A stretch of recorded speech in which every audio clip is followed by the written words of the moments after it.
So today, we're going to dig into something that's working in the background of our lives every single day, the official rulebook for America's air. It's this powerful system that protects the very air we breathe, and we're going to break down exactly what it is and how it affects all of us.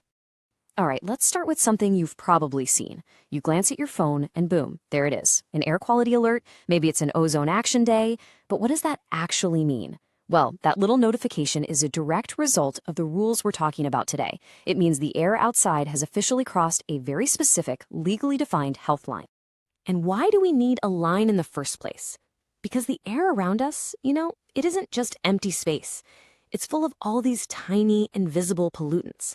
And that stuff can be seriously harmful to our health and the environment. So to deal with an invisible threat, you need a very visible set of rules. And that brings us to the main event, the National Ambient Air Quality Standards, or NAAQS for short. The easiest way to think of these is like a nationwide health checkup for our air. The EPA sets these science-based limits for a handful of really harmful pollutants in the outdoor, or ambient, air, and these are not just suggestions, they are the law of the land. Now here's where it gets interesting. The NAAQS are actually split into two different categories. You have primary standards, and those are all about protecting people. They're designed to keep us healthy, especially the most vulnerable folks like kids or people with asthma. Then you have the secondary standards. These protect everything else, what the law calls public welfare. We're talking about crops, buildings, animals, and even just being able to see clearly across a landscape. So how does this all work in the real world? Well, the system doesn't try to measure every single thing floating around in the air. That would be impossible. Instead, it focuses on a most wanted list of the 6 most common and dangerous pollutants out there. Let's take a look. These 6 are called the criteria pollutants, and you've probably heard of them before. We've got ground-level ozone. That's the main nasty ingredient in smog. Then there's particulate matter, which is basically just tiny bits of smoke, soot, and dust that can get deep into your lungs. And then you have carbon monoxide, lead, sulfur dioxide, and nitrogen dioxide, all of which are tied to things we see every day, like cars and power plants. By zeroing in on these 6, the regulations can tackle the biggest threats. Okay, so we know what the standards are, and we know what's being measured, but how do we actually know if a city or a state is, passing the test? Let's use a real number to make this concrete. The current standard for ozone is 0.070 parts per million. I mean, what does that even mean? It sounds incredibly tiny, right? Well, imagine you have 1 million golf balls. A standard of 0.070 parts per million means that not even a tenth of one of those golf balls can be an ozone molecule. It's a ridiculously precise measurement, and it shows you just how powerful this stuff is. So the process for checking this is actually pretty simple. It's a 3-step system. First, there's a huge network of monitors all across the country that are constantly sniffing the air. Second, because pollution levels can go up and down all day, that data gets averaged out over a set time period, like 8 hours for ozone. And finally, that official average is compared directly against the national standard. It's a simple pass or fail. But here's a curveball. What happens when something massive and totally uncontrollable pollutes the air?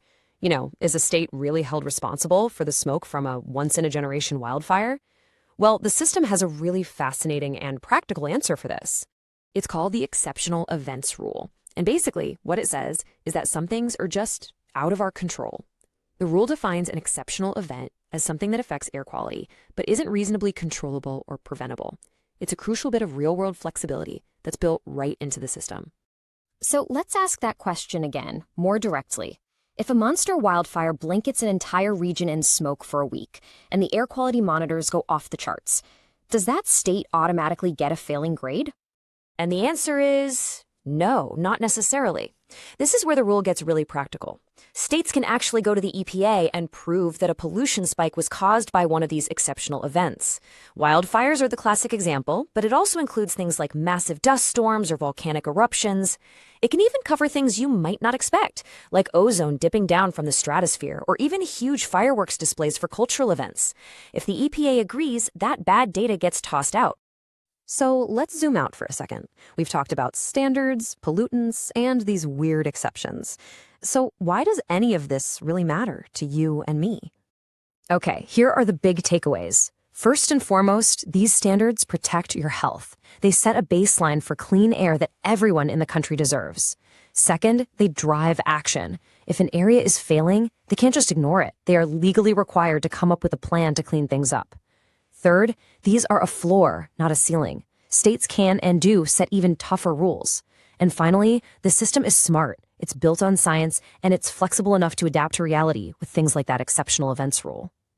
And that leads us to one last, really big question for the future. This whole idea of an exceptional event was designed for things that are, well, exceptional, rare. But what happens when things like massive wildfires and intense dust storms start to become more common? At what point do we have to redraw the line between a rare exception and what might just be our difficult new normal? It's a huge question that's right at the intersection of science, policy, and our changing planet. Thanks for tuning in. If you found this helpful or want to stay updated when this regulation changes, subscribe and support the channel. And if you need the full technical details on this CFR, click the link in the description below. See you next time.